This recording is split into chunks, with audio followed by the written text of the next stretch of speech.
Hallelujah. യേശുവേ സ്വതന്ത്രം, യേശുവേ നന്ദി. ഈ വചനദീപ്തിയിലേക്ക് എല്ലാവരും സ്വാഗതം ചെയ്യുന്നു. നമ്മൾ സാത്താൻ്റെ സകല നുണച്ചിന്തയിൽ നിന്ന് നമ്മളെ വിടുവിച്ച് പരിശുദ്ധാത്മാവ് കൊണ്ട് നിറച്ച് നമ്മുടെ ജീവിതത്തെ സന്തോഷത്തിലും ആനന്ദത്തിലും ജീവിക്കാൻ വേണ്ടി ദൈവം നമ്മൾ ഓരോരുത്തരെയും ഈ നിമിഷം സഹായിക്കട്ടെ എന്ന് പ്രാർത്ഥിക്കുന്നു. അപ്പോസ്തല പ്രവൃത്തി 16-ാം അധ്യായം 31 വചനം. യേശുവിൽ നീ വിശ്വസിക്കുക, നീയും നിൻ്റെ കുടുംബവും രക്ഷ പ്രാപിക്കും. ഈ വചനമാണ് ഞാൻ ഡിവൈനിൽ ധ്യാനം ആദ്യമായിട്ട് കൂടിയപ്പം എൻ്റെ മനസ്സിലേക്ക് ഒന്ന് തൊട്ട ഒരു വചനം. അപ്പോൾ ഈ വചനം എന്നെ ടച്ച് ചെയ്തപ്പോൾ എൻ്റെ മനസ്സിൽ ചിന്തിച്ച് ഇത്രയേ ഉള്ളൂ. അപ്പം നമ്മൾ യേശുവിൽ വിശ്വസിച്ച് കഴിഞ്ഞാൽ നമ്മുടെ കുടുംബവും രക്ഷ പ്രാപിക്കുമോ? എന്നാൽ നമ്മൾ യേശുവിൽ വിശ്വസിക്കണം എന്നുള്ളൊരു ചിന്ത എന്നിലേക്ക് കടന്നു വന്നു. അതുവരെ ക്രിസ്തീയ കുടുംബത്തിൽ ജനിച്ചു വളർന്നു എന്ന് പറഞ്ഞാലും പള്ളിയിൽ പോവും, അത്രമാത്രം ദൈവമായിട്ടൊരു അടുപ്പമില്ലായിരുന്നു. അങ്ങനെ യേശുവിൽ വിശ്വസിക്കാൻ തുടങ്ങിക്കഴിഞ്ഞപ്പം എൻ്റെ ജീവിതത്തിൽ വന്ന വലിയ മാറ്റങ്ങൾ അനുഭവിക്കാൻ പറ്റി. അതുപോലെ നമ്മളെ ദൈവം ശുശ്രൂഷയിലേക്ക് എടുത്ത് ഉപയോഗിക്കുന്ന സമയത്ത് കുറേ കാര്യങ്ങൾ നമ്മൾ അനുഭവിക്കാൻ പറ്റി. അതിൽ ഈശോ പറയുന്നുണ്ടല്ലോ, അപ്പോസ്തല പ്രവൃത്തി 4-ാം അധ്യായം 12-ലെ വചനത്തിൽ പറയുന്നുണ്ട്, ആകാശത്തിൻ്റെ കീഴെ ഭൂമിയുടെ മേൽ മനുഷ്യൻ്റെ രക്ഷയ്ക്കായി യേശു എന്ന് പറയുന്ന ഒറ്റ ഒരു നാമമേ നൽകപ്പെട്ടിട്ടുള്ളൂ. ആ യേശു ക്രിസ്തുവിൽ വിശ്വസിക്കുമ്പോൾ നമ്മുടെ ജീവിതത്തിൽ വലിയ അത്ഭുതങ്ങളും അടയാളങ്ങളും സംഭവിക്കും. ഒരു മുസ്ലിം സഹോദരനാണ്. അപ്പോൾ അവരുടെ മോള് ഭയങ്കര ശ്വാസം മുട്ടും, രാത്രി ഉറക്കമില്ല. അവർ കൊണ്ടുപോകാത്ത ഹോസ്പിറ്റലില്ല, എവിടെ കൊണ്ടുപോയാലും ആ ശ്വാസമുട്ട് മാറുന്നില്ല. ഇവൾ ആപ്പിൾ ചോദിക്കുക, ആപ്പിൾ ചോദിച്ചു കഴിഞ്ഞാൽ 1 കിലോയൊക്കെ മേടിച്ച് കൊടുത്താലും ഇവൾ 2 കയ്യിൽ ഇങ്ങനെ കടിച്ച് 1 കിലോ ആപ്പിളും ഇരുന്ന് തിന്ന് കളയും. കാണുമ്പോൾ എന്തോ പിശാച് തിന്നുന്നത് പോലെയാണ് തോന്നണമെന്ന് അവർ പറഞ്ഞത്. അപ്പോൾ എൻ്റെ ഒരു കൂട്ടുകാരൻ വന്നിട്ട് പറഞ്ഞു, ഇങ്ങനെ കുറേ മുസ്ലിയാരുടെ അടുത്ത് കൊണ്ടുപോയി, പല സ്ഥലത്ത് കൊണ്ടുപോയി, ഇവർക്ക് ഒരു സൗഖ്യം നടന്നില്ല, അതുകൊണ്ട് നിങ്ങളുടെ അടുത്തൊന്ന് പ്രാർത്ഥിക്കാൻ അവർ വീട്ടിലേക്ക് വരാൻ പറ്റുമോ എന്ന് ചോദിച്ചു. ഞാൻ പറഞ്ഞു, വീട്ടിലേക്ക് വരാൻ അത് ബുദ്ധിമുട്ടാണ്, നിങ്ങൾ വേണമെങ്കിൽ രാത്രി നമ്മുടെ പള്ളിയിലേക്ക് കൊണ്ടുവരാൻ പറഞ്ഞു. ഞങ്ങളുടെ പള്ളി എന്ന് പറഞ്ഞു കഴിഞ്ഞാൽ പൂപ്പാറയിൽ എസ്റ്റേറ്റ് പൂപ്പാറ എന്ന് പറയുന്ന സ്ഥലത്ത് ഒരു തേയിലത്തോട്ടത്തിൽ ജോലിക്കാർക്ക് കോട്ടേജ് കൊടുത്തേക്കണ അതിൻ്റെ ഉള്ളിലുള്ളൊരു ചെറിയ പള്ളിയാണ്. അപ്പോൾ രാത്രി 9 മണിക്ക് ഈ കൊച്ചുമായിട്ട് അവർ പള്ളിയുടെ അടുത്തേക്ക് വന്നു. ഈ പള്ളിയുടെ അടുത്ത് അവർ വന്ന് നിൽക്കുമ്പം ഞങ്ങൾ കൂട്ടായ്മ കഴിഞ്ഞാൽ അവിടെ വരുവാണ്. വന്ന് ഞങ്ങളിങ്ങനെ സംസാരിച്ചുകൊണ്ടിരുന്നു. പള്ളിയുടെ താക്കോല് മേടിക്കാൻ വേണ്ടി ആളെ പറഞ്ഞു വിട്ടു. ഇങ്ങനെ സംസാരിച്ചുകൊണ്ടിരുന്ന് കഴിഞ്ഞപ്പം എൻ്റെ കൂടെ ഇരുന്ന ജോസ് ബ്രദറിന് ഒരു ഫോൺ വന്നു. ഈ ജോസ് ബ്രദർ എന്ത് ചെയ്തു, അവിടെ നിന്ന് വിളിച്ചത് ഒരു ബ്രദറാണ്. ബ്രദർ, ഇങ്ങനെ ഒരു കൊച്ചു വന്നിട്ടുണ്ട്, ഒന്ന് പ്രാർത്ഥിച്ച് വിട്ടേരെ എന്ന് പറഞ്ഞാൽ ആ കൊച്ചിൻ്റെ ചെവിയിലേക്ക് ഈ ഫോൺ വെച്ച് കൊടുത്തു കഴിഞ്ഞപ്പോൾ ഈ കൊച്ച് ഇങ്ങനെ പ്രാർത്ഥിച്ചുകൊണ്ടിരിക്കുക. ഈ കൊച്ചിൻ്റെ കൂടെ ഇവരുടെ ബാപ്പ വന്നിട്ടുണ്ട്, അവരുടെ അമ്മൂമ്മ വന്നിട്ടുണ്ട്, എൻ്റെ ഒരു കൂട്ടുകാരൻ ലാലു എന്ന് പറഞ്ഞ് അവരാണ് ഇവരെ വിളിച്ചുകൊണ്ടിരുന്നത്. എൻ്റെ ഒരു മാമ വേണം, പുള്ളി അതിൻ്റെ കൂട്ടത്തിൽ ഇപ്പുണ്ട്. ഈ പ്രാർത്ഥിച്ചുകൊണ്ടിരുന്ന് കഴിഞ്ഞപ്പോൾ തന്നെ ഞങ്ങളോട് സംസാരിച്ചിരുന്ന ഈ ഉമ്മ, ആൾ നല്ല ഹൈറ്റും പേഴ്സണാലിറ്റും ഉള്ള ആളാണ്. പെട്ടെന്ന് ഇവരെന്ത് ചെയ്തു, കാറിച്ച് ഞങ്ങളുടെ മേത്ത് തുപ്പാൻ തുടങ്ങി. ആരെയാണോ ഓടിക്കാൻ പാക്കണേ, ഞങ്ങൾ എന്നെയാണോ ഓടിക്കണമെന്ന് പറഞ്ഞിട്ട് ഒച്ചപ്പാട് എടുത്തിട്ട് ഇവരെന്നെ ഈ ഓട്ടോറിക്ഷ അങ്ങോട്ട് തള്ളുകയാണ്. ഈ ഓട്ടോറിക്ഷ തള്ളുന്ന സമയത്ത് അപ്പുറം ഇരുന്ന് ഈ കൊച്ചിൻ്റെ ബാപ്പയും ഈ കൂട്ടത്തിൽ വന്ന ആളും കൂടി ഓട്ടോ ഇങ്ങോട്ട് തള്ളിപ്പിടിക്കുക. എനിക്ക് ഇത് വലിയ സീനാവുള്ള ആൾക്കാർ കൂടുമല്ലോ എന്നുള്ളൊരു പേടിയായി. അപ്പം തന്നെ ഈ താക്കോല് കൊണ്ടുവന്ന് പള്ളി തുറന്നു. ഈ ഉമ്മയെ 2 പേരും അങ്ങോട്ടും ഇങ്ങോട്ടും പിടിച്ച് പള്ളിക്കകത്ത് കയറ്റി ഞങ്ങൾ പള്ളി അടച്ചിട്ട് അവിടെ ചെയ്തത് എന്താണെന്നറിയാമോ? അതാണ് ഈ സ്തുതിപ്പെന്ന് പറയുന്നത്. ദൈവകൃപ നിറഞ്ഞു നിൽക്കുന്ന ഒരു സമയമാണത്. അപ്പം ഞങ്ങൾ ഈ പള്ളിക്കകത്ത് ഇരുന്ന് വേറെ ഒന്നും ചെയ്തില്ല. ഈ ഉമ്മ ആ പള്ളിക്കകത്ത് കയറ്റി ഞങ്ങൾ 2 പാട്ട് പാടി കരങ്ങളടിച്ച് ദൈവത്തിന് നന്ദി പറഞ്ഞ് അങ്ങോട്ട് സ്തുതിക്കാൻ തുടങ്ങി. കുറേ നേരം ഞങ്ങൾ ഇരുന്നിങ്ങനെ സ്തുതിച്ച് കഴിഞ്ഞപ്പോഴുണ്ടല്ലോ, ഈ ഉമ്മ അങ്ങോട്ടും ഇങ്ങോട്ടും കിടന്ന് ഉരുണ്ട് സാരിയൊക്കെ ഊരിപ്പോൾ അതൊന്നും അവരറിയുന്നില്ല. ഈ 2ാമത്തെ പാട്ട് തീർന്നു കഴിയുമ്പോൾ ഇവർ ഞങ്ങളുടെ മുമ്പിൽ വന്ന് മുട്ടുകുത്തി നിന്നു.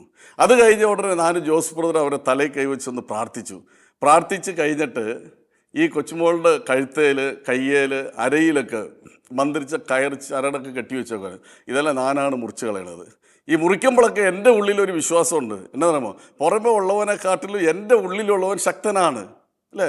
1 യോഹന്നാൻ 4:4 വചനം. അപ്പോൾ ഈ വചനം ഉള്ളത് കൊണ്ടാണ് എനിക്ക് ശക്തമായിട്ട് ഇങ്ങനത്തെ കാര്യങ്ങൾ ചെയ്യാൻ ഒരു പേടി എനിക്കില്ല. ഇത് എല്ലാം മാറ്റി ആ കൊച്ചിന് വേണ്ടി ഞങ്ങൾ പ്രാർത്ഥിച്ചു. ഒരു വലിയ അത്ഭുതം എന്ന് പറയട്ടെ, ഈ കൊച്ച് വീട്ടിൽ ചെന്ന ആ നിമിഷം തൊട്ട് ഈ ശ്വാസമുട്ടും പ്രശ്നങ്ങളെല്ലാം മാറിപ്പോയി. പൂർണ്ണ വിടുതൽ കിട്ടി ആ കൊച്ചിന്. അത് കഴിഞ്ഞ് എവിടെ കണ്ടാലും ശരി അവരുടെ ബാപ്പ ഒരു മീൻ കച്ചവടക്കാരനാണ്. പുള്ളി എവിടെ കണ്ടാലും പ്രൈസ് ലോർഡ് ബ്രദർ എന്ന് പറയും. ഒരു ദിവസം ഞങ്ങളുടെ പള്ളിയിലേക്ക് പുതിയതായിട്ട് വന്ന അച്ഛൻ അവരുടെ കടയിലേക്ക് പോയി ഇങ്ങനെ സംസാരിച്ച് കഴിഞ്ഞപ്പോൾ ഈ ഉമ്മ ഈശോയെക്കുറിച്ച് കുറേ കാര്യങ്ങൾ ഇങ്ങനെ പറഞ്ഞു കഴിഞ്ഞപ്പം അച്ഛന് ഭയങ്കര സന്തോഷം. അപ്പോൾ എന്നോട് വന്നിട്ട് പറഞ്ഞു, ഇത് ഇന്ന ഒരാൾ അവിടെ ചെന്ന് കഴിഞ്ഞപ്പോൾ അവരിങ്ങനെ ഈശോയെക്കുറിച്ച് ഒത്തിരി സംസാരിച്ചു കേട്ടോ എന്ന് എന്നോട് പറഞ്ഞു. ഞാൻ പറഞ്ഞ ഈ അനുഭവം പറഞ്ഞു, അച്ഛാ ഇങ്ങനെ ഒരു സംഭവം നടന്നു, നിങ്ങളൊന്ന് ഓർത്ത് നോക്കണം. അവർ പോകാത്ത സ്ഥലമില്ല, എവിടെയൊക്കെ പോയാലും ഈ ഈശോയുടെ അടുത്ത് വന്നു കഴിഞ്ഞപ്പം അവർക്ക് കിട്ടിയ ഒരു വിടുതൽ, അവർ യേശുവിൽ വിശ്വസിക്കാൻ തുടങ്ങി. നമ്മുടെ ജീവിതത്തിൽ പ്രശ്നമുണ്ടോ, കഷ്ടപ്പാടുണ്ടോ, എന്തൊക്കെ നമ്മുടെ ജീവിതത്തിലുണ്ടെങ്കിലും ദൈവത്തിന് നന്ദി പറഞ്ഞ് പ്രാർത്ഥിക്കുന്ന വ്യക്തിയായിട്ട് മാറണം. നമ്മുടെയൊക്കെ ജീവിതത്തിൽ ഇപ്പോൾ നമ്മൾ ചോദിക്കുകയാണ്, ഇപ്പോൾ എന്നെ കേട്ടുകൊണ്ടിരിക്കുന്നത് നിങ്ങളോട് ചോദിക്കുകയാണ്, നിങ്ങൾക്ക് എന്തെങ്കിലും പ്രശ്നമുണ്ടോ എന്ന് വെച്ചാൽ നിങ്ങൾ പറയും, ബ്രദറെ എനിക്കുള്ള പ്രശ്നം ഈ ലോകത്ത് വേറെ ആർക്കും ഇല്ല എന്ന് പറയും. അത് സത്യമാണോ? ഒരിക്കലും സത്യമല്ല. ദൈവം നമുക്ക് സഹിക്കാൻ പറ്റില്ലാത്ത ഒരു പ്രശ്നവും ഈ നിമിഷം വരെ നമുക്ക് തന്നിട്ടില്ല. ഇനി നമ്മുടെ ജീവിതത്തിൽ അത് തരാൻ പോകുന്നതും ഇല്ല. അപ്പോൾ ദൈവം നമുക്ക് എന്തെങ്കിലും തന്നിട്ടുണ്ടെങ്കിൽ അത് നമുക്ക് താങ്ങാൻ പറ്റിയ പ്രശ്നം മാത്രമേ ദൈവം തരുള്ളൂ. ഇല്ലേ, നിങ്ങളൊന്ന് ചിന്തിച്ച് നോക്കിയേ. നമ്മളൊരു കല്ല് നമുക്ക് പോണ പണിക്കാരനാന്ന് വെച്ചോ, നമ്മുടെ കൂട്ടത്തിൽ 5 വയസ്സ് പ്രായമുള്ള നമ്മുടെ കൊച്ചു കൂട്ടത്തിൽ വരുന്നുണ്ട്. അപ്പോൾ ഈ കൊച്ചിൻ്റെ തലയിൽ കൊണ്ടുപോയിട്ട് നമ്മൾ 100 കിലോ ഭാരമുള്ള കല്ല് കയറ്റി വയ്ക്കുമോ? ഒരിക്കലും നമ്മൾ ചെയ്യില്ല. എന്താണ്? ആ കൊച്ചത് താങ്ങൂല, നമുക്കറിയാം. നമ്മളെ സൃഷ്ടിച്ച ദൈവത്തിന് അതിനെക്കാട്ടിലും കൂടുതൽ അറിയാം, അല്ലേ? ദൈവത്തിന് അറിയാം നിന്നെ കൊണ്ട് എന്ത് സഹിക്കാൻ പറ്റും, എന്ത് താങ്ങാൻ പറ്റും. അതല്ലാണ്ട് വേറെ ഒരു പ്രശ്നവും ദൈവം നമ്മുടെ ജീവിതത്തിൽ ഇതുവരെ അനുവദിച്ചിട്ടില്ല. സാത്താനാണ് നമുക്ക് നുണച്ചിന്ത തരുന്നത്, അല്ലേ? യോഹന്നാൻ 8:44 അതിലെടുത്ത് വായിച്ചോ, അവൻ നുണയനാണ്, നുണയുടെ പിതാവാണ്. അവൻ നമ്മുടെ ചെവി വന്ന് പറഞ്ഞു തന്നുകൊണ്ടിരിക്കും, നിനക്കാണ് പ്രശ്നം, ഈ ലോകത്ത് ഏറ്റവും വലിയ പ്രശ്നമുള്ള വ്യക്തി നീയാണെന്ന് പറയും. അവനെന്തിനാണെന്നറിയാമോ? നമ്മുടെ മനസ്സിനെ തളർത്തി നമ്മളെ ഒരു മൂലയ്ക്ക് ഇരുത്തി നമ്മളെ ഒന്നും ഇല്ലാണ്ട് ആക്കണം എന്നുള്ളൊരു പദ്ധതിയാണ് സാത്താൻ്റെ പദ്ധതി.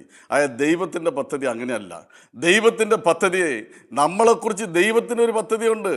അത് നമ്മൾ ശുഭമായ ഭാവിക്കും വലിയൊരു പദ്ധതിയാണ് ദൈവത്തിൻ്റെ പദ്ധതി, അല്ലേ? നമുക്കറിയാം. അതുകൊണ്ട് ദൈവത്തോട് ചേർന്ന് നിൽക്കുന്ന വ്യക്തികൾ നമ്മുടെ ജീവിതത്തിൽ എന്ത് സംഭവിച്ചാലും ദൈവത്തെ നമ്മൾ സ്തുതിക്കുവാനും നന്ദി പറയുവാനും മടിക്കരുത്. ഞങ്ങൾ കഴിഞ്ഞ ദിവസം ഞങ്ങളുടെ വീട്ടിൻ്റെ അടുത്തുള്ള രാധിക ടീച്ചർ എന്ന് പറഞ്ഞ്, ഈ ടീച്ചറിൻ്റെ മോൻ കുറച്ച് ഗസ്റ്റുകൾ വീട്ടിൽ വന്നു കഴിഞ്ഞപ്പോൾ അവരെയും വിളിച്ചുകൊണ്ട് കുളിക്കാൻ പോയതാണ്. ഇവരെ എടുത്ത് ചാടി ഈ ഫൈനൽ കോളിൽ അടി കൊണ്ടു, ആൾ കിടപ്പായിപ്പോയി. ഇവനെ ഹോസ്പിറ്റലിൽ കൊണ്ടുപോയി. ഇപ്പോൾ ഒരു 8-9 മാസമായി ഇവൻ കിടപ്പിലാണ്. അപ്പോൾ ഇവനെ കാണാൻ വേണ്ടി ഞാൻ കുടുംബമായിട്ട് അവനെ കാണാൻ എറണാകുളത്ത് ചെന്ന് കഴിഞ്ഞപ്പോഴുള്ള അവൻ ചിരിച്ച് വർത്തമാനം പറയുക, അവൻ ഹാപ്പി ആയിട്ടിരിക്കുക. എൻ്റെ ഭാര്യ കരഞ്ഞു കഴിഞ്ഞപ്പോൾ അവൻ പറയുക, ആൻറ്റി എന്തിനാ കരയണത്? അവന് കൈ ഇങ്ങനെ പൊക്കാൻ പറ്റില്ല, കാല് പൊക്കാൻ പറ്റില്ല, ഒരു അനക്കൂല. അവൻ തിരിഞ്ഞ് കിടക്കണമെങ്കിൽ പോലും അവനെ തിരിച്ച് കിടത്താൻ ഒരാൾ വേണം. അവൻ ബാത്റൂം പോകണമെങ്കിൽ എല്ലാത്തിനും ഒരു മനുഷ്യ സഹായം ഇല്ലാണ്ട് ഒന്നും ചെയ്യാൻ പറ്റില്ല. അതുപോലെ എത്രമാത്രം വ്യക്തികളാണ് ഈ ലോകത്ത് കിടക്കണത്. അങ്ങനെ കിടക്കുന്ന വ്യക്തികളെക്കാട്ടിലും മെച്ചപ്പെട്ട അവസ്ഥയിൽ ദൈവം നമ്മളെ വച്ചിട്ടുണ്ടെങ്കിൽ അതിന് ദൈവത്തിന് നമ്മൾ നന്ദി പറയണം, അല്ലേ? നമ്മൾ നന്ദി പറയുന്നുണ്ടോ? ഒരു പ്രശ്നവും നമുക്ക് താങ്ങാൻ പറ്റാത്ത ഒരു പ്രശ്നവും ദൈവം നമുക്ക് തന്നിട്ടില്ല. 1 കൊറിന്ത്യസ് 10:13 എടുത്ത് വായിച്ചു നോക്കിയാൽ അറിയാം. മനുഷ്യന് സഹിക്കാൻ പറ്റില്ലാത്ത ഒരു പ്രശ്നം ദൈവം തരില്ല. ദൈവം വിശ്വസ്തനാണ്. നിനക്ക് താങ്ങാൻ പറ്റില്ലാത്തൊരു ഭാരം ദൈവം തരില്ല. ദൈവം അതിൽ നിന്ന് നമ്മളെ മോചിപ്പിക്കുകയും ചെയ്യും. ഇതാണ് വചനം. ഈ വചനം എൻ്റെ തലയിലേക്ക് കയറിയപ്പോൾ എനിക്ക് കുറേ കടബാധ്യതയും പ്രശ്നങ്ങൾ ഉണ്ടായിരുന്നപ്പം ഈ വചനമൊക്കെ കിട്ടിയപ്പോഴാണ് എൻ്റെ മനസ്സിനൊരു ധൈര്യം കിട്ടിയത്. എൻ്റെ ദൈവം എനിക്ക് താങ്ങാൻ പറ്റിയ പ്രശ്നമാണ് തന്നിരിക്കുന്നത്, ഇതിൽ നിന്ന് ഉറപ്പായിട്ട് ഞാൻ പുറത്തു വരും. അപ്പോൾ എൻ്റെ കൂടെയുള്ള പൗലോം ബ്രദർ, രാജാ ബ്രദർ രണ്ടുപേരും എൻ്റെ കൂടെ ശുശ്രൂഷയിൽ ഒത്തിരി വർഷമായിട്ടുണ്ട്. എൻ്റെ കയ്യിൽ ഒന്നുമില്ല, ബൈക്കില്ല, വണ്ടിയില്ല, ഒന്നുമില്ല. വട്ടപൂജ്യമായിട്ടിരുന്ന സമയത്ത് ദൈവത്തിലേക്ക് ആശ്രയിച്ച് കഴിഞ്ഞപ്പം വീട്ടിലേക്ക് 2 കിലോ അരി 3 കിലോ അരിയൊക്കെ മേടിച്ചുകൊണ്ട് പോകുമ്പോൾ പോലും ഞാൻ ഈ രാജാ ബ്രദറിൻ്റെ അടുത്ത്, പൗലോ ബ്രദറിൻ്റെ അടുത്ത് എപ്പോഴും പറയും, ദൈവം എന്നെ വലിയ ആളാക്കും, എൻ്റെ ദൈവം എന്നെ അനുഗ്രഹിക്കും. ഇങ്ങനത്തെ കാര്യങ്ങളാണ് എപ്പോഴും അവരോട് പറഞ്ഞുകൊണ്ടിരിക്കും. എനിക്കൊരു വിശ്വാസം ഉണ്ടായിരുന്നു. മർക്കോസ് 11:24, നീ ദൈവത്തിൻ്റെ അടുത്ത് എന്താണോ പ്രാർത്ഥിക്കുന്നത് അത് നിനക്ക് ലഭിച്ചു എന്ന് നീ വിശ്വസിച്ച് പ്രാർത്ഥിക്കുക. നീ എന്താണോ ചോദിച്ചത് ദൈവം അത് അങ്ങനെ തന്നെ നിനക്ക് തരും. ഇതാണ് ആ വചനം. അപ്പോൾ ഈ വചനം വെച്ച് ഞാൻ വീട്ടിൽ പ്രാർത്ഥിക്കും. എങ്ങനെ പ്രാർത്ഥിക്കുമെന്ന് പറഞ്ഞാൽ എൻ്റെ മനസ്സിൽ ഒരു കമ്പനി നമ്മൾ തുടങ്ങുന്നതായിട്ട് പ്രാർത്ഥിക്കും. അപ്പോൾ DSR കമ്പനി. അപ്പോൾ DSR എന്ന് പറഞ്ഞാൽ ഡെയിലി ഡയന എൻ്റെ 2 മക്കളുടെ പേരാണ്. S എൻ്റെ വൈഫ് ശാന്തിയുടെ പേര്, R എൻ്റെ പേര് രാജേഷ്, എൻ്റെ മോൻ്റെ പേര് രാഹുൽ. അപ്പം ഇങ്ങനെ ഈ ഒരു പേര് വെച്ചിട്ട് ഞാനിങ്ങനെ പ്രാർത്ഥിക്കും. DSR കമ്പനിയെ ദൈവമേ തന്നതിന് നന്ദി, തന്നതിന് നന്ദി എന്ന് പറഞ്ഞ് പ്രാർത്ഥിക്കും. ഞാനിങ്ങനെ പ്രാർത്ഥിക്കുന്നത് കേട്ടിട്ട് മക്കളും പ്രാർത്ഥിക്കും. അവസാന പ്രാർത്ഥന മക്കൾ വീട്ടിൽ പ്രാർത്ഥിക്കും. ഈ DSR കമ്പനിയെ തന്നതിന് നന്ദി ഈശോയെ, നന്ദി ഈശോയെ എന്ന് പ്രാർത്ഥിക്കും. ഇങ്ങനെ കുറേ പ്രാർത്ഥിച്ച് കഴിഞ്ഞപ്പോഴുണ്ടല്ലോ, ഒരു 3-4 വർഷം മുമ്പ് ഞാൻ ഒരു വലിയൊരു കൂട്ടായ്മയിൽ ചോദിച്ചു, ഞാനിങ്ങനെ പ്രാർത്ഥിക്കുന്നുണ്ട്, ഇങ്ങനെ ഒരു DSR കമ്പനിയെ തന്നതിന് ദൈവത്തോട് നന്ദി പറഞ്ഞ് പ്രാർത്ഥിക്കുന്നുണ്ട്, അപ്പോൾ ഈ കമ്പനി എങ്ങനെയായിരിക്കും എന്ന് അവരോട് ചോദിച്ചു. അപ്പോൾ എല്ലാവരും പറഞ്ഞു അത് സൂപ്പറായിരിക്കും ബ്രദറെ എന്നൊക്കെ പറഞ്ഞ്. ഞാൻ പറഞ്ഞു ഇപ്പം അങ്ങനെ ഒരു കമ്പനിയേ ഇല്ല. എൻ്റെ ദൈവം തന്നു എന്ന് ഞാൻ വിശ്വസിക്കുന്നുണ്ട്. നമ്മുടെ വിശ്വാസം ഏറ്റവും പ്രധാനപ്പെട്ടതാണ്. നമ്മളിപ്പോൾ രോഗിയായിട്ട് കിടന്നുകൊണ്ട് ഈ വചനം കേട്ടുകൊണ്ടിരിക്കുകയാണ്. എൻ്റെ ഈശോ എന്നെ സൗഖ്യപ്പെടുത്തി എന്ന് നിങ്ങൾ വിശ്വസിക്കുക. ഉറപ്പായിട്ട് വിശ്വാസം ഉണ്ടെങ്കിൽ മാത്രമേ നമുക്ക് സൗഖ്യം കിട്ടുകയുള്ളൂ. കടബാധ്യതയിലുള്ള വ്യക്തിയാണ് ഇത് കേട്ടുകൊണ്ടിരിക്കുന്നത്. നിങ്ങൾ വിശ്വസിക്കുക, എൻ്റെ കടബാധ്യതയിൽ നിന്ന് എൻ്റെ ഈശോ എന്നെ വിടുവിച്ചു എന്ന് പറഞ്ഞ് നിങ്ങൾ വിശ്വസിക്കുക. ആ കടബാധ്യതയിൽ നിന്ന് ദൈവം വിടുവിക്കും.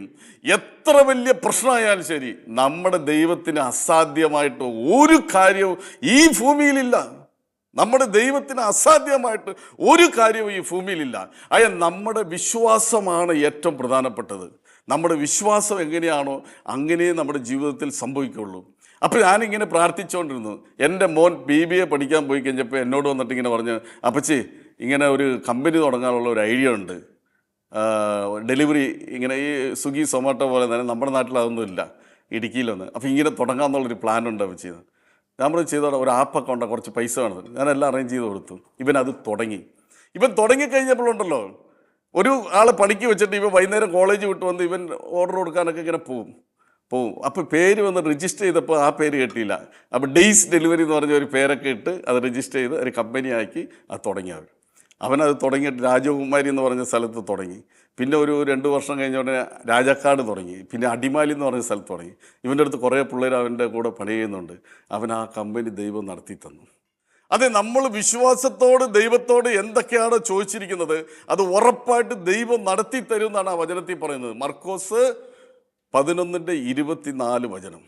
അപ്പം നമ്മൾ നന്ദി പറയുന്ന വ്യക്തിയായിട്ട് മാറണം.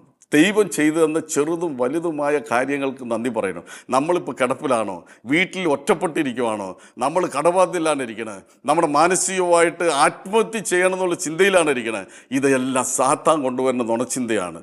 ഞാനും ആത്മഹത്യ ചെയ്യണമെന്ന് ചിന്തിച്ച ഒരു വ്യക്തിയാണ്. നിങ്ങളൊന്ന് ചിന്തിച്ച് നോക്കിയേ, ഞാൻ അന്ന് അങ്ങനെ ഒരു മണ്ടത്തരം പിശാച് പറയണ കേട്ട് ചെയ്തിരുന്നെങ്കിൽ ഇന്ന് എൻ്റെ മക്കളുടെ അവസ്ഥ എന്താകും, എൻ്റെ ഭാര്യയുടെ അവസ്ഥ എന്താകും?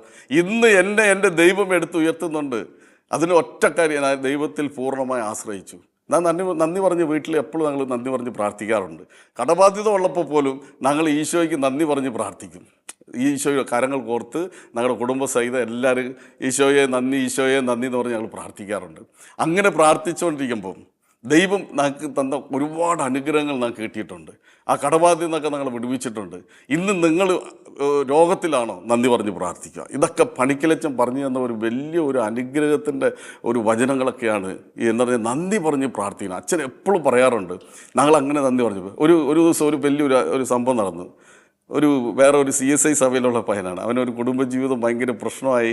അവർ ഡൈവേഴ്സിൻ്റെ വക്കിൽ നിൽക്കുമായിരുന്നു. അങ്ങനെ ഇരുന്ന സമയത്ത് കുറേ പേര് പോയി സംസാരിച്ച് നോക്കി. അവരത് മാറ്റാൻ അവർക്ക് വേണ്ടെന്നുള്ള തീരുമാനത്തിലായിരുന്നു. ഞാൻ പോയി 2 കുടുംബത്തിൽ സംസാരിച്ചു. അവർ 2 പേരും തനിച്ച് കൊണ്ടുവന്ന് ഇവിടെ ഡിവൈനിൽ ധ്യാനത്തിന് വിട്ടു. ഈ ധ്യാനം കഴിഞ്ഞ് പോയപ്പോഴുണ്ടല്ലോ, ഇവർ 2 ആ പയ്യൻ്റെ വീട്ടിലൊക്കെ തന്നെ അവൾ പോയി. ഇന്ന് ആ കുടുംബം സന്തോഷമായിട്ട് ജീവിക്കുന്നുണ്ട്. അപ്പോൾ ഈ പയ്യൻ ഞാൻ എന്ത് പറഞ്ഞാലും അവൻ കേൾക്കും. ഒരു ദിവസം ഇവൻ വന്ന് സങ്കടപ്പെട്ട് അവൻ എൻ്റെ കടയിൽ ഇങ്ങനെ ഇരിക്കാം. അപ്പോൾ ഞാൻ അവനോട് എന്നടാ ഭയങ്കര മുഖത്തൊക്കെ ഒരു വാട്ടം എന്ത് പറ്റിയെന്ന് ചോദിച്ചു. അവൻ എന്നോട് പറഞ്ഞു മൊബൈൽ ഫോൺ കാണാണ്ട് പോയി, അതുകൊണ്ട് രാത്രി ഭക്ഷണം കഴിച്ചില്ല, രാവിലെയും കഴിച്ചില്ല. അല്ലേ, ഇന്നത്തെ കാലത്ത് വേറെ എന്ത് പോയാലും ഒരു കുഴപ്പമില്ല, മൊബൈൽ ഫോൺ പോയി കഴിഞ്ഞാൽ എല്ലാവർക്കും പ്രശ്നമാണ് അല്ലേ.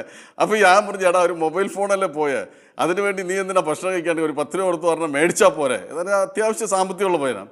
അപ്പോൾ അവൻ എന്നോട് പറഞ്ഞു ഇല്ല, ഇന്ന ആൾ കടയിൽ വന്നു, അവരാണ് എടുത്തേക്കുന്നതെന്നാണ് തോന്നണമെന്ന് പറഞ്ഞു. പെട്ടെന്ന് നമ്മുടെ ബുദ്ധി എപ്പോഴും എങ്ങനെയാണ് വർക്കാണ്. നമ്മൾ പെട്ടെന്ന് ഞാൻ പറഞ്ഞു എടാ നീ പോലീസിൽ പോയി കംപ്ലയിൻറ്റ് ചെയ്യുമെന്ന് പറയാമായിരുന്നില്ലേ, അവനെ പേടിപ്പിക്കേ എന്ന് പറഞ്ഞു. അപ്പോൾ ഇവന് എന്നോട് പറഞ്ഞു ഞാനിതൊക്കെ പേടിപ്പിച്ചു. അവനോട് പറഞ്ഞു കഴിഞ്ഞപ്പോൾ മക്കളെ പിടിച്ച് സത്യം ചെയ്യാണ്, ഞാൻ അങ്ങനെ എടുത്തിട്ടേ ഇല്ലയെന്ന് മക്കളെ പിടിച്ച് സത്യം ചെയ്യുക. അപ്പോൾ ഞാനിവനോട് പറഞ്ഞു എന്നാൽ ഞാനൊരു പ്രാർത്ഥന ചൊല്ലിത്തരാം, നീ അങ്ങനെ പ്രാർത്ഥിക്കുമെന്ന് പറഞ്ഞു. ഇവൻ ശരിയെന്ന് പറഞ്ഞു. ഇവനോട് കണ്ടടയ്ക്കാൻ പറഞ്ഞു. കണ്ണുമൂടി ഇങ്ങനെ പ്രാർത്ഥിക്കാൻ തുടങ്ങി. ഞാൻ പറഞ്ഞു ഈശോയെ എന്ന് പറഞ്ഞു. അവന് ഈശോയെ എന്ന് പറഞ്ഞു. ഞാൻ പറഞ്ഞു മൊബൈൽ ഫോൺ കാണാണ്ട് പോയതെന്ന് പറഞ്ഞു. അവനും മൊബൈൽ ഫോൺ കാണാണ്ട് പോയതെന്ന് പറഞ്ഞു. ഞാൻ നന്ദി യേശുവേ സ്വോത്രം യേശുവേ എന്ന് പറഞ്ഞു. അങ്ങോട്ടൊന്നും സൗണ്ട് വന്നില്ല. ഞാൻ കണ്ണു തുറന്ന് നോക്കിയപ്പോൾ ഇവൻ ചിരിക്കുക. ഞാൻ പറഞ്ഞു എന്നടാ ചിരിക്കണമെന്ന് ചോദിച്ചു. ഇവൻ പിന്നെയും ചിരിക്കുക. ഇവനോർത്ത് ഇയാൾ കുഴപ്പമില്ലാണ്ട് ഇപ്പോൾ എന്താ പറ്റിയ എന്തെങ്കിലും പറ്റിയോ എന്നുള്ള രീതിക്കുള്ള ചിരിയായിരുന്നു അവന്. ഞാൻ പറഞ്ഞു എടാ ഞാൻ എത്ര വലിയ പ്രാർത്ഥനയാണ് പറഞ്ഞു കൊടുത്തുകൊണ്ടിരിക്കണേ, നീ എന്നെ ചിരിച്ചുകൊണ്ടിരിക്കണേ. ഞാൻ അവനോട് പറഞ്ഞു അപ്പോസ്തല പ്രവൃത്തി 16-ാം അധ്യായം 21 എടുത്ത് അവനെ കൊണ്ട് വായിപ്പിച്ചു. ഇല്ല, പൗലും സീലാസിനെയും ഇവർ ഈശോയ്ക്ക് വേണ്ടി ജോലി ചെയ്ത ഒറ്റ കാരണത്തിനായി ഇവർ രണ്ടുപേരെയും പിടിച്ച് അടിച്ച് കൈയും കാലും എല്ലാം ചങ്ങല കൊണ്ട് കെട്ടി ആ ജയിലറയ്ക്ക് കിടന്നുകൊണ്ട് അവർ ദൈവത്തിന് നന്ദി പറഞ്ഞ് പ്രാർത്ഥിക്കുമ്പോൾ അവിടെ നടന്ന അത്ഭുതം അവനെ കൊണ്ട് വായിപ്പിച്ചു. ഞാൻ അവനോട് പറഞ്ഞു എടാ പിശാചായവൻ എന്തെങ്കിലും ഒരു സങ്കടം തന്ന് നമ്മളെ കരയിപ്പിച്ച് ഒരു മൂലയ്ക്ക് നിർത്തണം എന്നുള്ളതാണ് അവൻ്റെ പദ്ധതി. അവൻ്റെ പദ്ധതി നമ്മളെ ഏതെങ്കിലും ഒരു മൂലയ്ക്ക് ഇരുത്തണം. നമ്മൾ ആ സ്ഥലത്ത് ഏതാണോ ഈ പിശാച് കൊണ്ടുവന്ന പ്രശ്നം, ആ പ്രശ്നത്തെ എടുത്ത് ദൈവത്തിന് നന്ദി പറഞ്ഞ് പ്രാർത്ഥിക്കുമ്പോൾ അവിടെ എന്ത് സംഭവിക്കും? ഈ സാത്താൻ നാണം കെട്ടു പോകും. ഈ സാത്താനെ നാണം കെടുത്താനുള്ള ഒറ്റ ഒരു പ്രാർത്ഥനയേ ഉള്ളൂ, നന്ദി പ്രാർത്ഥന. അങ്ങനെ നീ നന്ദി പറഞ്ഞ് പ്രാർത്ഥിക്കുമ്പം സാത്താൻ ഓർക്കും ഇനി ഇവൻ്റെ അടുത്തൊന്നും നിന്നിട്ട് കാര്യമില്ലെന്ന് പറഞ്ഞ് വിട്ടുപോകും. ഇതൊക്കെ ഇവനോട് എല്ലാം പറഞ്ഞു കഴിഞ്ഞപ്പോൾ ഇവൻ അങ്ങോട്ട് വിശ്വസിച്ചു കഴിഞ്ഞപ്പോൾ അവൻ പോകാൻ തുടങ്ങി. ഞാൻ പറഞ്ഞു എടാ എങ്ങനെ പ്രാർത്ഥിക്കുന്നു വെച്ചു. ബ്രദർ പറഞ്ഞ പോലെ പ്രാർത്ഥിച്ചോളാൻ പറഞ്ഞു. ഞാൻ പറഞ്ഞു നീ ഒന്ന് പ്രാർത്ഥിച്ചെന്ന് പറഞ്ഞു. അപ്പോൾ അവൻ കണ്ണടച്ച് ഇങ്ങനെ കൈ പിടിച്ച് പറഞ്ഞു ഈശോയെ മൊബൈൽ ഫോൺ കാണാണ്ട് പോയതിനായി നന്ദി ഈശോയെ സോദരം യേശുവേ എന്ന് പ്രാർത്ഥിച്ചു. ഇങ്ങനെ പ്രാർത്ഥിച്ചിട്ട് ഇവൻ പോയി. പിറ്റേ ദിവസം ഇവൻ എൻ്റെ അടുത്തേക്ക് ഓടി വന്നു. ഇവൻ വന്നിട്ട് പറഞ്ഞേ ബ്രദറെ മൊബൈൽ ഫോൺ കിട്ടി എന്ന് പറഞ്ഞു. ഞാൻ പറഞ്ഞു എങ്ങനെയാടാ കിട്ടിയത് എന്ന് ചോദിച്ചു. അപ്പോൾ അവൻ എന്നോട് പറഞ്ഞാണ്ട് ഇവൻ പറഞ്ഞ് വീട്ടിൽ പോയിട്ട് മുട്ടുകുത്തി ഇവൻ ഈശോയെ മൊബൈൽ ഫോൺ കാണാണ്ട് പോയിന് നന്ദി ഈശോയെ എന്ന് ഇവൻ പ്രാർത്ഥിച്ചു എന്ന് കുറച്ചു നേരം പ്രാർത്ഥിച്ചു കഴിഞ്ഞിട്ട് ഇവൻ വീട്ടിൽ നിന്ന് ഇറങ്ങി ഇയാളെ കാണാൻ വേണ്ടി പോയി. ഈ ആളെ കാണാൻ വേണ്ടി പോകുമ്പോൾ പുള്ളി ഓപ്പോസിറ്റ് നടന്നു വരിക. നടന്ന് വന്ന ഉടനെ ഇവൻ ചോദിച്ചു നിങ്ങളാണ് മൊബൈൽ ഇത്രയും പറഞ്ഞു പൂർത്തിയാക്കിയ പോലും ഇല്ലെന്ന് അവൻ പറയണത്. പുള്ളി കിടുകിടുകിടുകിടാന്ന് വിറയ്ക്കുവാന്ന്. വിറച്ചിട്ട് ഇയാൾ പറഞ്ഞത് ഞാൻ നിൻ്റെ കടയ്ക്ക് വരുമ്പം ഞാൻ നല്ല പൂസായിരുന്നു, ഇനി പൂസും പുറത്ത് അറിയാണ്ട് എടുത്തിട്ട് പോയി ഞാൻ വീട്ടിൽ കട്ടിലിൻ്റെ അടിയിൽ ഇട്ടിട്ടുണ്ടോ എന്നൊന്ന് നോക്കിയിട്ട് വരട്ടെ എന്ന് പറയും. ഇവൻ ഞാനും കൂട്ടത്തിൽ വരാമെന്ന് പറഞ്ഞു പോയി. അവിടെ ചെന്ന് കട്ടിലിൻ്റെ അടിയിൽ നോക്കിയപ്പോൾ ഫോൺ അവിടെ ഉണ്ട്. ഇവൻ എടുത്തുകൊണ്ട് വന്നു. അപ്പം ഞാൻ ഇവനോട് ചോദിച്ചു എടാ തലേ ദിവസം നീ അവനെ പോലീസിൽ കയറ്റും അതും ഇതെന്നൊക്കെ പറഞ്ഞിട്ട് അവന് പിള്ളേരെ വരെ സത്യം ചെയ്തു എടുത്തില്ല എന്ന് പറഞ്ഞു. ഇപ്പം എങ്ങനെ അവനത് എടുത്തു തന്നു? നീ ദൈവത്തിന് നന്ദി പറഞ്ഞ് പ്രാർത്ഥിച്ചു കഴിയുമ്പോൾ പരിശുദ്ധാത്മാവ് അവിടെ ഇടപെട്ടു. ഈ പരിശുദ്ധാത്മാവിൻ്റെ സാന്നിധ്യത്തിൻ്റെ നിറവിൽ നീ ആ സ്ഥലത്ത് ചെന്ന് കഴിഞ്ഞ ഉടനെ അവൻ്റെ ഉള്ളിലൊരു ഭയം തോന്നി. അതാണ് അവൻ എടുത്തു തന്നത്. ഇന്ന് നമ്മൾ പലപ്പോഴും പിറുപിറുത്തുകൊണ്ട് നമ്മുടെ ജീവിതത്തെ ഭയങ്കര കഷ്ടത്തിലും പ്രശ്നത്തിലും ഇങ്ങനെ കൊണ്ടുപോയിക്കൊണ്ടിരിക്കുകയാണ്. എന്ത് പ്രശ്നം നമ്മുടെ ജീവിതത്തിൽ വന്നിട്ടുണ്ടോ ആ പ്രശ്നങ്ങൾ എടുത്ത് ദൈവത്തിന് നീ നന്ദി പറയാൻ തുടങ്ങിക്കഴിയുമ്പം ആ പ്രശ്നത്തിൽ നിന്ന് ഒരു വലിയ വിടുതൽ കാണാൻ പറ്റും. അതുകൊണ്ടാണ് സാത്താൻ നുണച്ചിന്ത തന്ന് നിന്നെ ഈ പ്രാർത്ഥിക്കാൻ പെടാണ്ട് നന്ദി പറയാൻ പെടാണ്ട് നിന്നെ അടിച്ച് അമർത്തി ഒരു മൂലയിൽ ഇരുത്തി വെച്ചേക്കുവാണ് സാത്താൻ. അതിൽ നിന്ന് പുറത്തു വരണം. നീ ദൈവത്തിന് നന്ദി പറയുന്ന വ്യക്തിയായി മാറണം. എൻ്റെ ഈ വാക്ക്, ഈശോയുടെ ഈ വാക്ക് നീ കേട്ടുകൊണ്ടിരിക്കുന്ന വ്യക്തി, നീ എത്ര വലിയ പ്രശ്നത്തിലായാലും ശരി, ഈ നമ്മുടെ ഈശോയ്ക്ക് അസാധ്യമായ ഒരു വിഷയമില്ല. അതുകൊണ്ട് നിങ്ങളുടെ എന്താണ് പ്രശ്നം, ആ പ്രശ്നം ഇപ്പോൾ എടുത്ത് ദൈവകരങ്ങൾ കൊടുത്ത് നമ്മൾ ദൈവത്തിന് നന്ദി പറഞ്ഞ് പ്രാർത്ഥിക്കാൻ പോവാണ്. ഈ നന്ദി പറഞ്ഞ് പ്രാർത്ഥിക്കുമ്പം ദൈവത്തിൻ്റെ ആത്മാവ് ശക്തമായി ഇടപെടുമ്പം അവിടെ വലിയ അത്ഭുതങ്ങൾ സംഭവിക്കും. അപ്പോസ്തല പ്രവൃത്തി 16:31 എന്നെ ടച്ച് ചെയ്ത വചനമെന്ന് ഞാൻ ആദ്യം പറഞ്ഞായിരുന്നല്ലോ. ഈ വചനം എൻ്റെ ജീവിതത്തിൽ പ്രവർത്തിച്ചത് എങ്ങനെയാണെന്ന് പറഞ്ഞു കഴിഞ്ഞാൽ ഞാൻ യേശുവിൽ അങ്ങോട്ട് വിശ്വസിച്ചു. യേശു എൻ്റെ ജീവിതത്തെ മാറ്റിമറിക്കുന്നുള്ള ഉറപ്പ് എനിക്ക് കിട്ടി. ഇത് കിട്ടിക്കഴിഞ്ഞപ്പം വീട്ടിൽ ചെന്നിട്ട് ഞാൻ പ്രാർത്ഥിക്കാൻ തുടങ്ങി എന്ന് പറഞ്ഞു കഴിഞ്ഞാൽ എപ്പോഴും പ്രാർത്ഥിക്കുമ്പം ഒരു മണിക്കൂർ 1.5 മണിക്കൂർ രാത്രി ഞാൻ തുടക്കകാലത്ത് മുട്ടുകുത്തി പ്രാർത്ഥിക്കാൻ തുടങ്ങി. പ്രാർത്ഥിച്ചിട്ട് കിടക്കുമ്പോഴുണ്ടല്ലോ പണ്ട് ചെറുതായിട്ട് ഇങ്ങനെ അമർത്തണ പോലെ വരും, നമ്മളിങ്ങനെ ആയിട്ട് അമർത്തണ പോലെ വരും. ഒച്ചയിടെന്ന് ഓർത്താൽ ഒച്ചയിടാൻ പറ്റില്ല. കൈ ഇങ്ങനെ പൊക്കി ഭാര്യയെ ഒന്ന് എണിപ്പിക്കണമെന്ന് ഓർത്താൽ എണിപ്പിക്കാൻ പറ്റില്ല. അങ്ങനെ അറസ്റ്റ് ചെയ്ത പോലെ കിടക്കും. ഇത് പണ്ട് ചെറുതായിട്ട് ഇങ്ങനെ വരാൻ തുടങ്ങി. ഞാൻ പ്രാർത്ഥിക്കാൻ തുടങ്ങിക്കഴിഞ്ഞപ്പോൾ രാത്രി ഫുൾ ഈ പ്രശ്നമാണ്. രാവിലെ വരെ ഇങ്ങനത്തെ പ്രശ്നമാണ്. ഉറങ്ങാൻ ഭയങ്കര ബുദ്ധിമുട്ടായി. പിറ്റേ ദിവസവും അതുപോലെ ആയിരുന്നു. ഇല്ല, ചിലർ പറയാറുണ്ടല്ലോ ഈ പ്രാർത്ഥിക്കാൻ തുടങ്ങിക്കഴിഞ്ഞാൽ പ്രശ്നം കൂടും എന്ന് പറയുന്നുണ്ട്. ഇല്ലേ? അത് പ്രശ്നം കൂടുന്നതല്ല. എപ്പോഴും നമ്മൾ ഒരു കാര്യം ഞാൻ മനസ്സിലാക്കിയത് ഇങ്ങനെയാണ്, നമ്മുടെയൊക്കെ നാട്ടിൽ പള്ളിപ്പെരുന്നാളിനൊക്കെ തുടങ്ങുന്ന സമയത്ത് ചെണ്ട അടിക്കണവരൊക്കെ വിളിച്ചു കഴിഞ്ഞാൽ ഈ ചെണ്ട അടിക്കാർ നിർത്തി ഫിനിഷ് ചെയ്ത് പോവാണ്. അവരെങ്ങനെ അടിക്കും? അവരടിക്കുന്ന അടിയുടെ സ്പീഡ് അങ്ങോട്ട് കൂടും അല്ലേ? ഈ അണയാൻ പോകുന്ന തീ ആളി കത്തുന്ന് പറയില്ലേ, ഇതുപോലെയാണ്. എന്നു പറഞ്ഞു കഴിഞ്ഞാൽ ഇത് അണയാൻ പോവാണ്. ഇത്ര വർഷമായിട്ട് സാത്താൻ്റെ നുണച്ചിന്ത നമ്മളെ പിടിച്ചമർത്തി വെച്ചിരിക്കുക, നമ്മളീ നമ്മുടെ കുടുംബത്തെയും. നിങ്ങൾ ഈ പ്രാർത്ഥിക്കാൻ തുടങ്ങിക്കഴിഞ്ഞുകൊണ്ട് അവിടെ എന്ത് സംഭവിക്കും എന്ന് പറഞ്ഞു കഴിഞ്ഞാൽ ഇവൻ നമ്മളിന്ന് നമ്മുടെ കുടുംബത്തിൽ നിന്ന് ഇറങ്ങിപ്പോണം. അപ്പം ഇവനൊരു അസ്വസ്ഥതയൊക്കെ ഉണ്ടാക്കി ഇറങ്ങിപ്പോകുന്ന ഒരു ഭാഗമാണ്. പിന്നെ ചിലർ ചിന്തിക്കാറുണ്ട്, എത്രമാത്രം പ്രാർത്ഥിച്ചാലും നമുക്ക് ഇതിന് ഒരു മറുപടി കിട്ടുന്നില്ലാണ്. മറുപടിയൊക്കെ ദൈവം നമ്മുടെ പ്രാർത്ഥനയ്ക്ക് തരുന്നുണ്ട്. മറുപടി എങ്ങനെയാണ് ദൈവം തരുന്നത്? നമ്മൾ വിചാരിച്ചതുപോലെ ആയിരിക്കില്ല മറുപടി. ദൈവം തരുന്ന മറുപടി നമ്മൾ വിചാരിച്ച പോലെ ആയിരിക്കില്ല. അതുകൊണ്ടാണ് നമ്മൾ പറയുന്നത് അയ്യോ മറുപടി തന്നില്ലത്. ഇപ്പം നമ്മുടെ ഫ്രണ്ടിൽ ഒരു വലിയ കല്ല് കിടക്കുകയെന്ന് വെച്ചോ, നിങ്ങളുടെ കയ്യിൽ ഒരു ചുറ്റിയോ കൊടുത്തിട്ടുണ്ട്. ഈ കല്ലൊന്ന് അടിച്ചു പൊട്ടിക്കുക. നിങ്ങൾ ആദ്യം ഒറ്റ അടി അടിച്ചു, കല്ല് പൊട്ടിയില്ല. രണ്ടാമതൊരു അടി അടിച്ചു, കല്ല് പൊട്ടില്ല. 3, 4, 5, 6, 7, 8, 9 അടി വരെ അടിച്ചിട്ട് കല്ല് പൊട്ടില്ല. അവസാനം 10ാമത്തെ അടി നല്ല വലിച്ചടിച്ച് കഴിഞ്ഞപ്പോൾ കല്ല് രണ്ടായിട്ട് പൊട്ടി. ഇപ്പം ഞാൻ നിങ്ങളോട് ചോദ്യം ചോദിക്കണം, ഈ കല്ല് എത്രാമത്തെ അടിയിലാണ് പൊട്ടിയെന്ന് ചോദിച്ചാൽ നിങ്ങൾ മറുപടി പറയൂ 10ാമത്തെ അടിയിലാന്ന് പറയും. അത് സത്യമാണോ? സത്യമാണോ? 1ാമത്തെ അടിയിൽ തന്നെ ഈ കല്ലിന് ഒരു അനക്കം ഉണ്ടായി. ഈ 2ാമത്തെ അടിയിൽ കല്ലിൻ്റെ ഉള്ളിൽ ഒരു പൊട്ടലുണ്ടായി. നിങ്ങൾ 3, 4, 5, 6 അടിക്കുമ്പോൾ ഈ കല്ലിൻ്റെ ഉള്ളിലുള്ള പൊട്ടൽ വലുതായിക്കൊണ്ടിരിക്കുകയാണ്. ഇത് നമ്മുടെ കണ്ണ് കാണുന്നില്ല. ഈ കണ്ണ് കാണാത്ത കൊണ്ട് നമ്മൾ ഓർത്തു ഇത് പൊട്ടുന്നില്ല എന്ന് ഓർത്തു. കുറച്ചുകൂടി വെയിറ്റ് ചെയ്തായിരുന്നു നമ്മുടെ ആ പ്രാർത്ഥനയ്ക്ക് മറുപടി കിട്ടിയാൽ. അതിനെ ഇടയ്ക്ക് തന്നെ നമ്മൾ ഇട്ടിട്ട് പോകും. ഇത് നമ്മുടെ ജീവിതത്തിൽ എൻ്റെ ജീവിത അനുഭവം വെച്ചാണ് ഞാൻ പറയണത്. ഞാൻ ഈശോയ്ക്ക് എൻ്റെ കടബാധ്യത ഓർത്ത് നന്ദി പറഞ്ഞിട്ടുണ്ട്, എൻ്റെ പ്രശ്നങ്ങളെ ഓർത്ത് നന്ദി പറഞ്ഞിട്ടുണ്ട്. അതൊക്കെ കാരണം ഇന്ന് അതൊക്കെ മാറ്റി എൻ്റെ ദൈവം എന്നെ അതിൽ നിന്നൊക്കെ വിടുവിച്ച് അനുഗ്രഹിച്ചിട്ടുണ്ട്. അതുപോലെ തന്നെ നിങ്ങളുടെ ജീവിതത്തിൽ സംഭവിക്കുന്നുള്ള ഉറപ്പ് എനിക്കുണ്ട്. അതുകൊണ്ട് നിങ്ങൾ വിശ്വസിക്കുക. ഇപ്പോൾ ഉള്ള ഈ പ്രശ്നങ്ങൾ മൊത്തം എൻ്റെ ദൈവം മാറ്റുമെന്നുള്ള വിശ്വസിക്കുക. ഇപ്പോൾ ഉള്ള ഈ പ്രശ്നത്തെ എന്നെ വിടുവിക്കാൻ എൻ്റെ ദൈവം മതിയായവനാണെന്ന് വിശ്വസിക്കുക. ആ വിശ്വാസത്തോടെ ഈ നിമിഷം നമുക്ക് പ്രാർത്ഥിക്കാം. കണ്ണുകളടയ്ക്കാം. ദൈവസന്നിധിയിൽ നമ്മൾ പൂർണ്ണമായി സമർപ്പിച്ച് പ്രാർത്ഥിക്കാം.